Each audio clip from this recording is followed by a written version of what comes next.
Hey everyone, tonight we're exploring something different. We're looking at what happened after the Titanic sank. Not the dramatic sinking itself, but the quieter, longer story that followed. The survivors who lived decades with memories they couldn't shake. The reforms that came too late for 1,500 people but changed shipping forever. The heroes whose names we barely remember. And the cultural obsession that turned a maritime disaster into something closer to mythology. Before we begin, if you enjoy these deep dives into history, take a moment to like this video and subscribe to the channel. Let me know in the comments where you're listening from and what time it is where you are. It's always fascinating to see who's joining us from around the world. Now, settle in. Dim the lights if you can. Maybe turn on a fan for that gentle background noise. And let's ease into this story together, starting not with the iceberg, but with the morning after, when 705 people woke up aboard the Carpathia, realizing they had survived something that should not have been survivable. The rescue ship Carpathia arrived in the early hours of April 15, 1912, picking up lifeboats scattered across a calm, freezing ocean. Captain Arthur Rostron had pushed his ship beyond its usual capabilities, racing through ice fields in the dark after receiving Titanic's distress calls. His crew worked through the night, hauling exhausted, traumatized survivors aboard. Blankets were distributed. Hot drinks were pressed into shaking hands. Children were wrapped in coats too large for their small frames. Women stared blankly at the horizon, still waiting for husbands who would never appear. The survivors were not a uniform group. They came from vastly different circumstances. First-class passengers like Margaret Brown, who would later be nicknamed the unsinkable Molly Brown, had boarded lifeboats relatively early and spent hours organizing other survivors, keeping spirits up, and distributing clothing to those suffering from exposure. She was bossy, relentless, and probably saved lives through sheer force of personality. Second-class passengers found themselves in an uncertain middle ground, some escaping easily, others trapped below as water rose. Third-class passengers, many of them immigrants traveling to America for new lives, faced the worst odds. Gates had been locked. Instructions were unclear. Language barriers meant confusion. Those who made it to the deck often found lifeboats already gone. The crew members who survived carried their own guilt.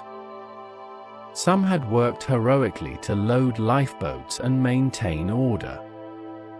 Others had climbed into boats themselves, an act that would haunt them for the rest of their lives.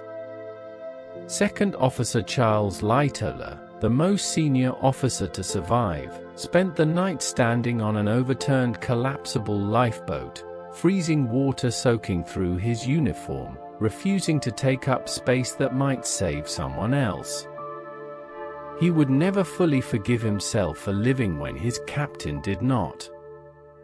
Aboard Carpathia, passengers and crew tried to make sense of what had happened. Survivors huddled together, sharing stories in low voices. Some refused to speak at all. Children asked where their fathers were. Women searched desperately for family members, hoping against all evidence that their loved ones had been picked up by another ship. The Carpathia's passengers gave up their cabins, their clothing, and their privacy to accommodate the unexpected arrivals. Makeshift dormitories were created in dining rooms and lounges. Silence hung heavy. Everyone knew they were witnessing something terrible, but the full scale of the disaster had not yet settled into understanding. The ship's wireless operator, Harold Cottam, worked without rest, sending messages to shore and responding to frantic inquiries from families, companies, and governments. The world wanted information. News agencies demanded details. But coherent answers were scarce. Survivors were in shock. Facts were fragmentary. The only certainty was that the largest, most advanced ship ever built had gone down on its maiden voyage, taking more than 1,500 people with it. When Carpathia finally docked in New York on April 18th, the scene was chaotic. Thousands of people crowded the piers, some hoping to find relatives, others simply drawn by morbid curiosity. Reporters swarmed, shouting questions at survivors who could barely walk. Flashbulbs exploded. Newsboys hawked papers with sensational headlines. The disaster had already become spectacle. For the survivors stepping off the ship, the nightmare was far from over. Most had lost everything. Luggage, money, documents, all gone. Immigrants who had spent years saving for passage to America arrived with nothing but the clothes they had been given aboard Carpathia. First-class passengers accustomed to wealth and comfort found themselves suddenly dependent on charity.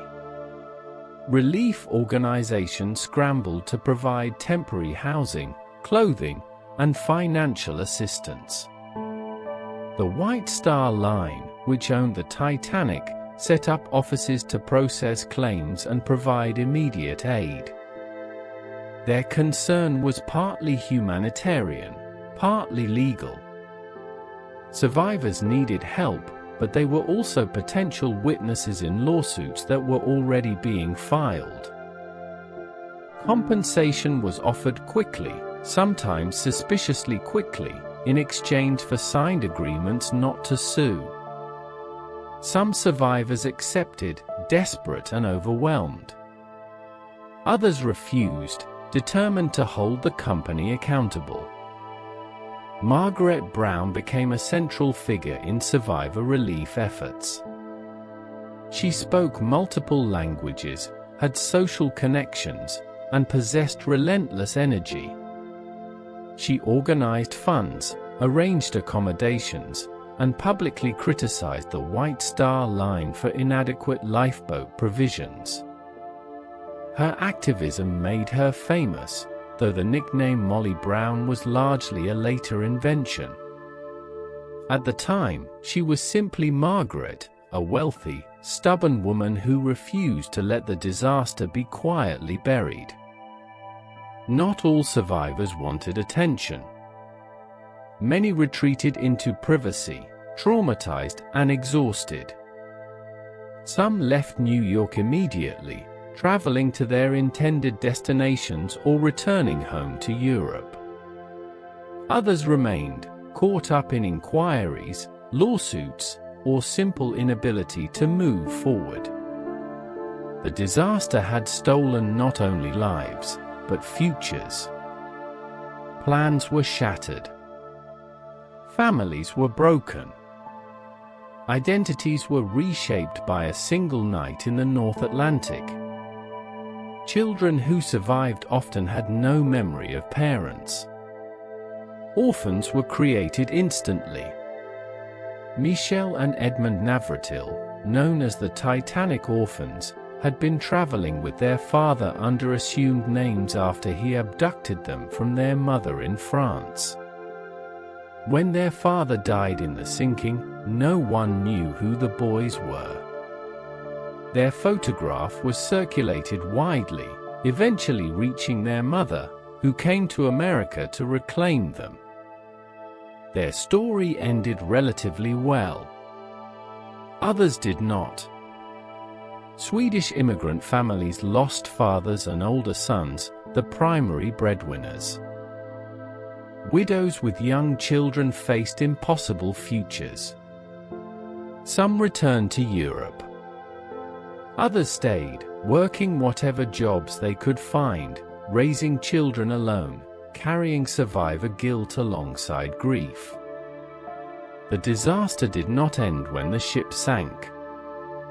It continued in kitchens, factories, and tenements where women tried to rebuild shattered lives.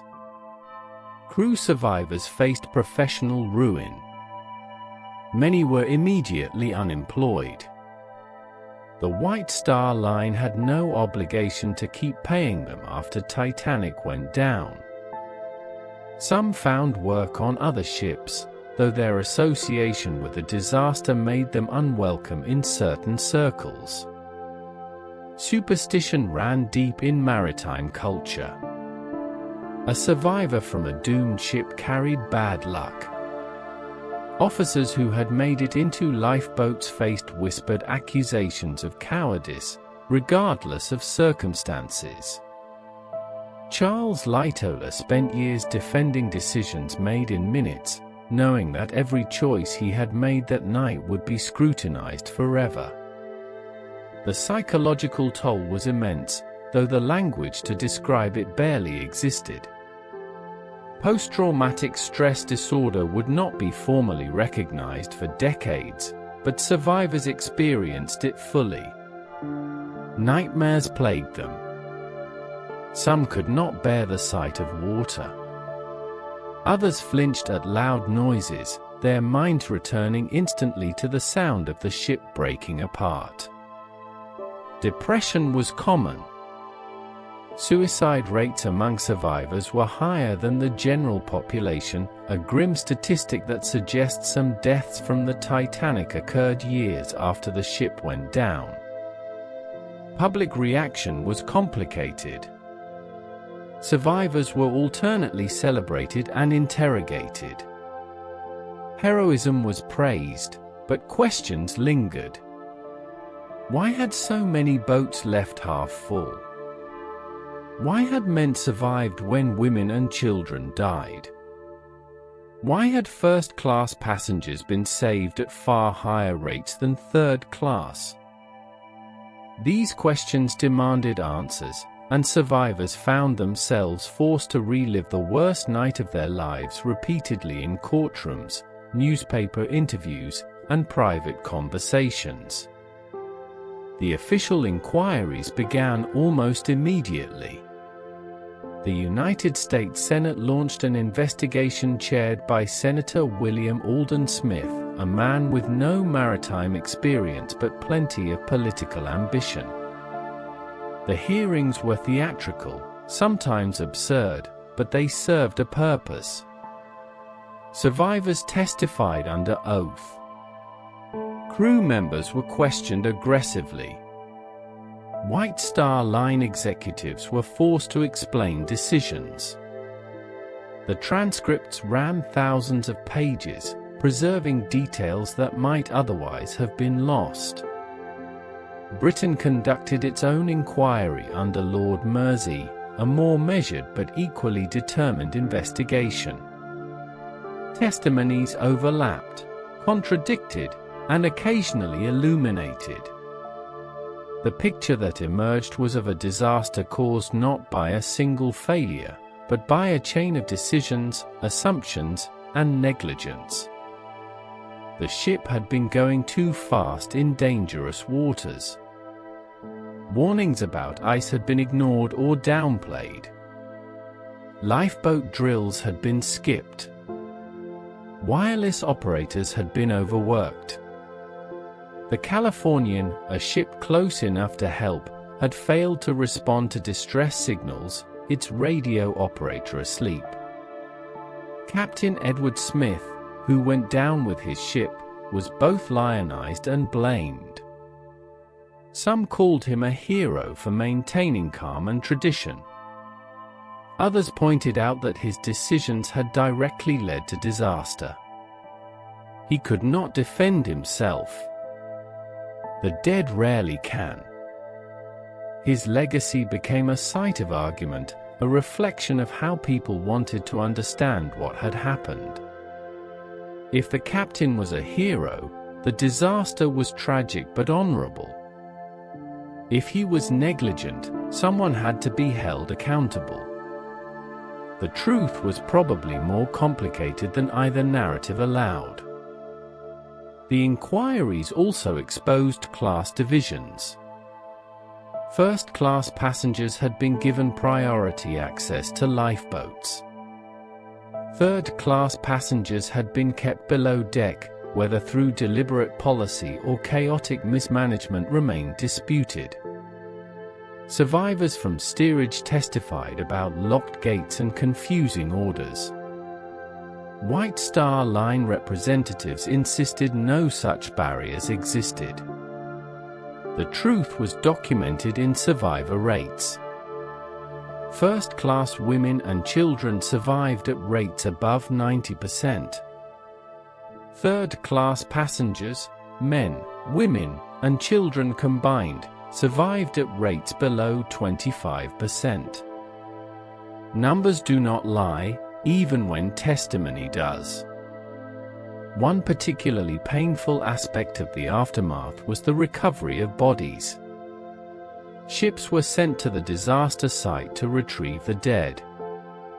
More than 300 bodies were found floating in life jackets, frozen and battered by the sea.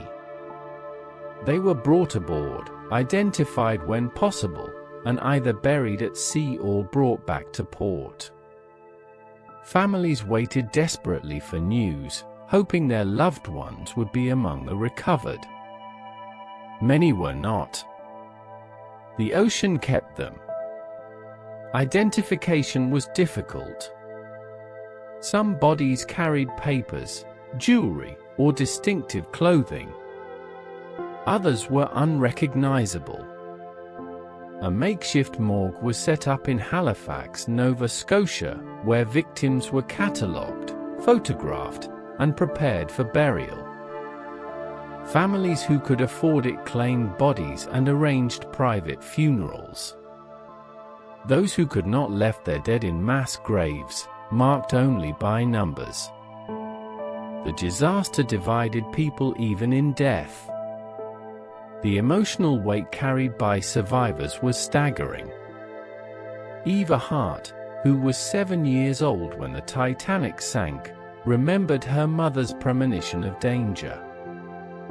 Her mother had refused to sleep during the voyage, convinced something terrible would happen. She was right. Eva's father died, and Eva spent the rest of her life speaking about the disaster, reliving it in interviews and documentaries, unable to escape the night that defined her childhood. She never fully recovered. How could she? Milvina Dean, the youngest passenger aboard Titanic, was only 2 months old when the ship sank. She had no memory of the event, yet it shaped her entire life. For decades, she avoided discussing it, wanting to be known for something other than surviving a disaster she could not remember. Later, financial necessity pushed her into the public eye. She sold memorabilia, gave interviews, and appeared at Titanic exhibitions. The disaster that had taken her father became the thing that sustained her in old age. She died in 2009, the last living survivor, carrying with her the final direct connection to that night. Other survivors tried to move on. Some succeeded, building new lives and rarely mentioning Titanic. Others found the disaster following them, shaping careers, relationships, and identities. Lawrence Beasley, a second-class passenger and schoolteacher, wrote a detailed account of the sinking published within months. His book became one of the most important survivor testimonies, precise and thoughtful, though emotionally restrained. Writing it may have been his way of processing trauma, transforming chaos into narrative order. Colonel Archibald Gracie, a first-class passenger and amateur historian, also wrote an account, but he did not live to see its publication. The physical and emotional strain of the disaster destroyed his health. He died 8 months after the sinking, his body broken by hours spent in freezing water. His death was ruled natural causes, but many believe Titanic had killed him, just more slowly than it killed others. The crew survivors faced unique burdens. Stewards, engineers, and sailors had watched passengers die while following orders to maintain calm and load boats. Many felt they should have done more, though there was little more they could have done. The ship had been designed with insufficient lifeboats. Regulations had been followed. The disaster was systemic, not personal, but guilt does not care about systems. The legacy of Titanic extended far beyond individual survivors. The disaster exposed failures in maritime safety that had been accepted for decades. Ships routinely carried fewer lifeboats than passengers, relying on the assumption that help would always arrive in time. Titanic shattered that assumption. The inquiries made recommendations. Regulations were rewritten. The shipping industry, which had resisted safety improvements as expensive and unnecessary, was forced to change. The most immediate reform was lifeboat requirements. Ships were now mandated to carry enough lifeboats for every person aboard, a standard that seems obvious in hindsight but was revolutionary at the time. Lifeboat drills became required. Crew training improved. The casual attitude toward passenger safety that had characterized early 20th century shipping could no longer be defended. Wireless communication also changed. The Titanic's distress calls had been heard, but not by everyone. The Californian, close enough to see the ship's distress rockets, had not responded because its wireless operator had gone to sleep. New regulations required ships to maintain 24-hour radio watches. Wireless communication was no longer optional. It was a lifeline, and it had to be treated as such. Ice patrols were established in the North Atlantic. Ships began coordinating to share information about ice conditions. The International Ice Patrol, still operating today, was created directly in response to Titanic. Its mission is simple: make sure no ship ever hits an iceberg without warning again. Over a century later, the patrol continues, a quiet legacy of 1,500 deaths. Ship design also evolved. Watertight compartments, which Titanic had possessed but which had proven inadequate, were redesigned with higher bulkheads. The assumption that a ship could stay afloat with multiple compartments flooded was tested and refined. Double hulls became more common. The idea of an unsinkable ship was abandoned, replaced by the more realistic goal of a ship that could survive damage long enough for rescue to arrive. The disaster also sparked debates about class and fairness. The fact that wealth had determined survival rates was indefensible. While complete equality was never achieved, ships began implementing clearer evacuation procedures that prioritized women and children across all classes. The gatekeeping and confusion that had trapped third-class passengers could not be allowed to happen again.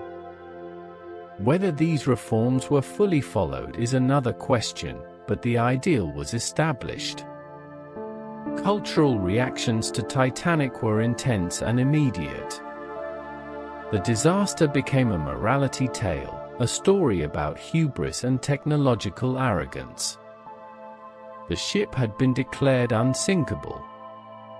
Newspapers had celebrated it as a triumph of engineering. Then it sank on its first voyage, killing over 1,500 people, many of them wealthy and famous. The symbolism was irresistible.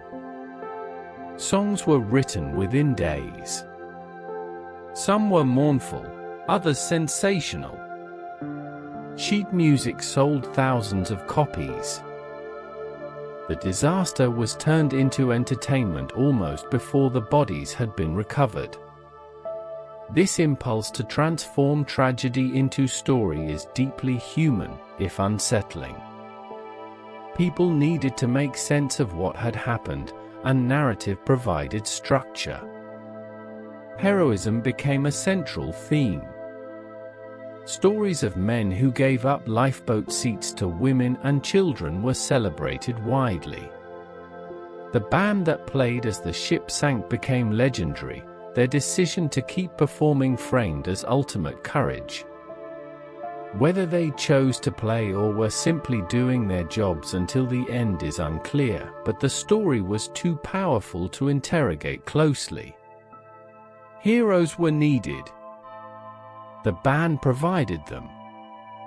Benjamin Guggenheim, a wealthy first-class passenger, supposedly changed into evening dress as the ship sank, declaring he would go down as a gentleman. Whether this actually happened is disputed, but it became part of Titanic mythology. The idea that men faced death with dignity and style appealed to Edwardian sensibilities. Panic and chaos were less comforting to remember. Captain Smith's final moments were also mythologized. Some claimed he swam to a lifeboat carrying a baby and handed the child to safety before disappearing beneath the waves. Others said he went down on the bridge, refusing to abandon his post. Still others reported he shot himself. The truth is unknown. Smith's story became whatever people needed it to be. Women were also mythologized, though differently. The unsinkable Molly Brown became a symbol of resilience and working-class toughness, even though her actual story was more complicated. Ida Strauss, who refused to leave her husband Isidore and died beside him, became an icon of wifely devotion. These narratives reinforced gender roles even as they honored individuals. Men were brave. Women were loyal. The disaster was sorted into acceptable categories. The cultural obsession with Titanic never fully faded. Books, films, plays, and later television documentaries kept the story alive. Each generation reinterpreted the disaster through its own lens. In the 1950s, Titanic became a Cold War allegory about the dangers of overconfidence. In the 1990s, James Cameron's film turned it into a romance, focusing on fictional characters while the historical disaster provided dramatic backdrop. The ship became a canvas onto which audiences projected their own fears, fantasies, and questions about mortality. The wreck itself remained lost until 1985, when Robert Ballard's expedition finally located it on the ocean floor. The discovery reignited public interest and raised ethical questions. Should the wreck be disturbed? Was it a grave site or a historical artifact? Salvage companies argued for recovery and preservation.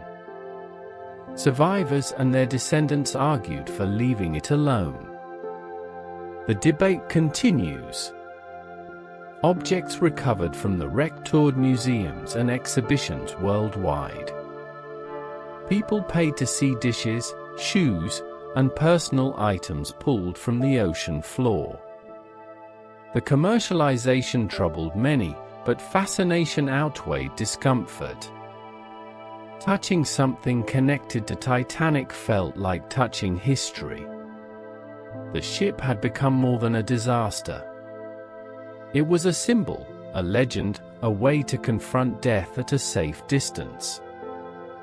For survivors and their families, this ongoing obsession was complicated. Some appreciated the attention, feeling their experiences were finally recognized. Others found it intrusive and painful. The disaster had stolen their loved ones, and now the world treated it as entertainment. The gap between public fascination and private grief was vast. One unintended legacy of Titanic was its impact on maritime culture. Ships became safer, but also less confident.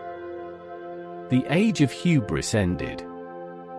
No ship would ever again be declared unsinkable.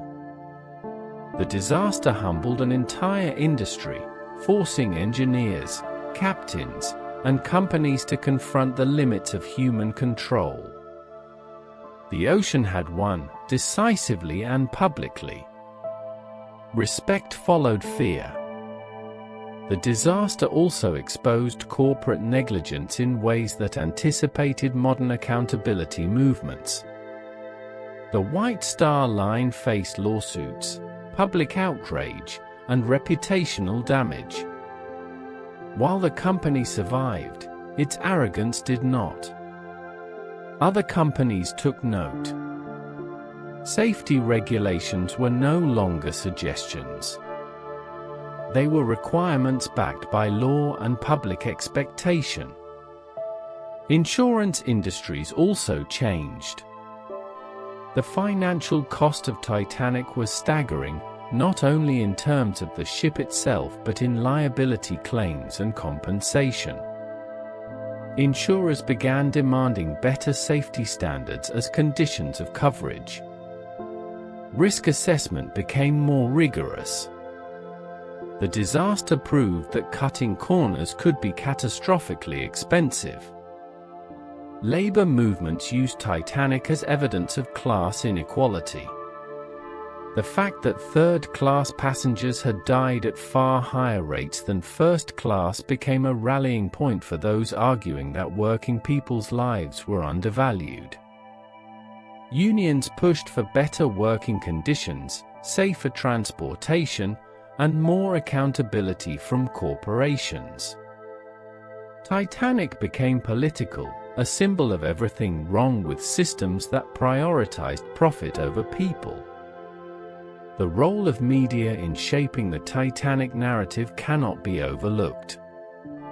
Newspapers competed to provide the most dramatic, sensational coverage. Early reports were wildly inaccurate. Some claimed everyone had been saved. Others exaggerated the death toll. Facts were secondary to speed. Once the truth emerged, coverage became more sober, but the damage was done. Public perception had been shaped by misinformation, and correcting it took years. Survivors found themselves hounded by journalists. Some welcomed the attention, using it to advocate for change. Others retreated, overwhelmed by invasive questions and relentless curiosity. Privacy was impossible. The disaster had made them public property, whether they wanted it or not. Photography played a role as well.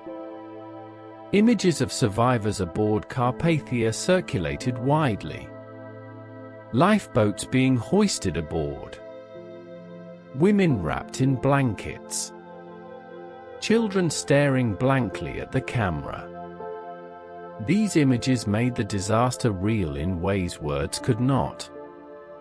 They also made it consumable. Tragedy became visual spectacle. The long-term psychological impact on survivors has been studied extensively in recent decades. Many exhibited symptoms now recognized as PTSD. Flashbacks, nightmares, hypervigilance, and emotional numbness were common. Some self-medicated with alcohol. Others withdrew from social life. A few threw themselves into activism, channeling trauma into purpose. Support systems for survivors were minimal. Therapy as we understand it barely existed. Communities offered sympathy, but not treatment. Survivors were expected to move on, to be grateful they had lived. Lingering trauma was seen as weakness. This expectation caused additional harm, silencing those who needed to speak. Some survivors formed bonds with others who had been aboard. Shared experience created understanding that outsiders could not provide. Reunions were held. Letters were exchanged. These connections offered comfort, though they also reinforced the disaster's centrality in survivors' lives. Moving on was difficult when identity had been shaped so profoundly by a single night. Children who survived often struggled in unique ways. They grew up defined by something they barely understood. Parents who had lost spouses used the disaster as explanation for financial hardship, emotional absence, or strictness. Titanic became a shadow over entire families, shaping generations who had never been aboard. The disaster also influenced literature and art. Writers used Titanic as metaphor. Poets invoked it to explore themes of loss, hubris, and mortality. Painters depicted the sinking in dramatic, often inaccurate ways. The ship became mythological, less historical event than cultural touchstone. Educational systems incorporated Titanic into curricula, using it to teach about safety, engineering, and social inequality. Students read survivor accounts. They studied ship design. They debated ethical questions raised by the disaster. Titanic became pedagogy, a way to discuss complex issues through concrete example. Technological advances that followed Titanic extended beyond shipping. Wireless communication improved across industries. Metallurgy research examined why the ship's hull had failed so catastrophically. Materials science evolved. The disaster accelerated innovation, proving that tragedy often drives progress. The legend of Titanic also includes ghost stories and supernatural claims. Some survivors reported eerie premonitions before boarding. Others claim to have seen spirits during the sinking. Whether these accounts reflect genuine experiences or trauma-induced hallucinations is unclear, but they added to the disaster's mystique. The ship itself became haunted in public imagination. Divers exploring the wreck report feeling watched. Artifacts recovered supposedly carry curses. These stories are likely fiction, but they reveal how Titanic occupies a space between history and mythology, real enough to touch, strange enough to fear. The economic impact of Titanic extended globally. Shipping stocks fell. Insurance markets panicked. Confidence in transatlantic travel declined temporarily. The disaster had proven that even the newest, largest, most expensive ships could fail. Rebuilding trust took time and tangible improvements in safety. White Star Line never fully recovered its reputation. The company continued operating, but the disaster tainted everything. Competitors used it as cautionary tale. Not like Titanic became marketing language. The company eventually merged with Cunard Line, its identity absorbed, its most famous ship a warning rather than a triumph. The disaster also influenced film from the beginning. Silent films about Titanic appeared within months, some featuring actual survivors.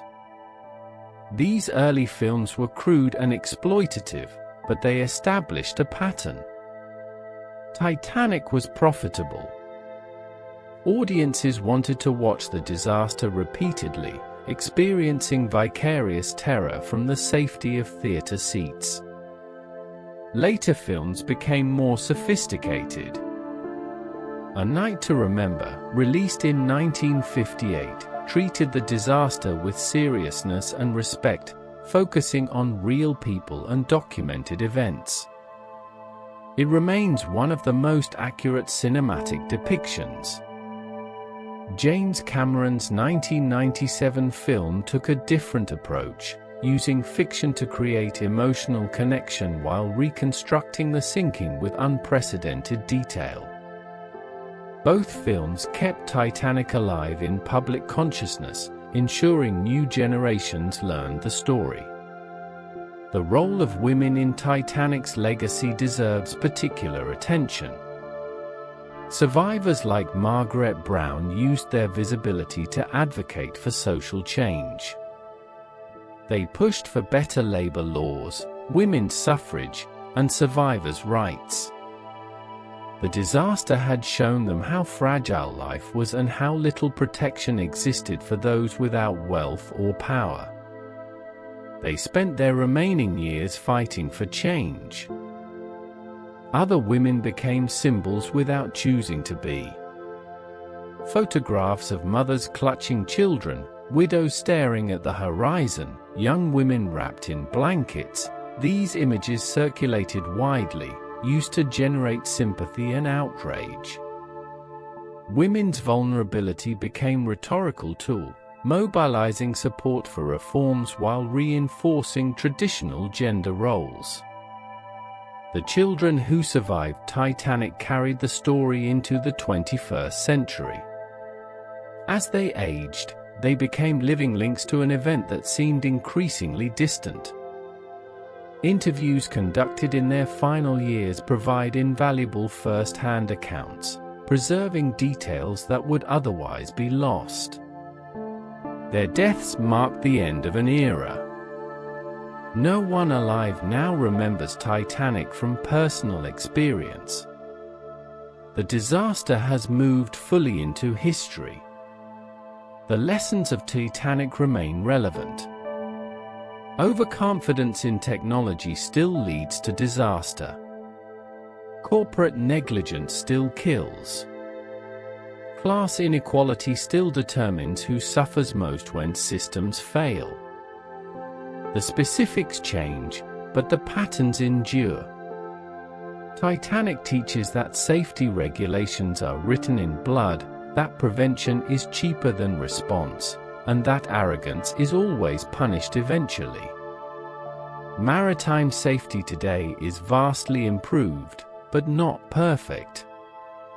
Accidents still happen. Ships still sink.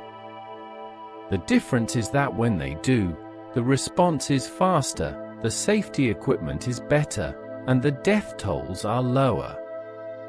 Titanic proved that preparation matters, that every life matters, and that cutting corners is unacceptable.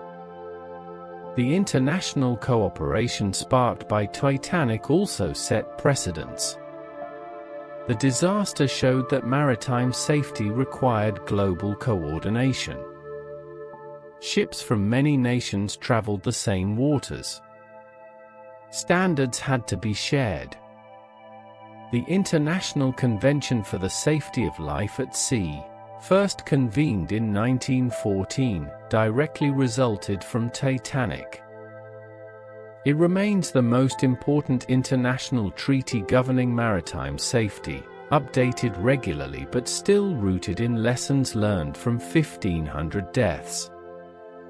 The cultural legacy of Titanic is impossible to measure fully. It influenced art, music, literature, film, and public consciousness in ways both obvious and subtle. The ship represents different things to different people.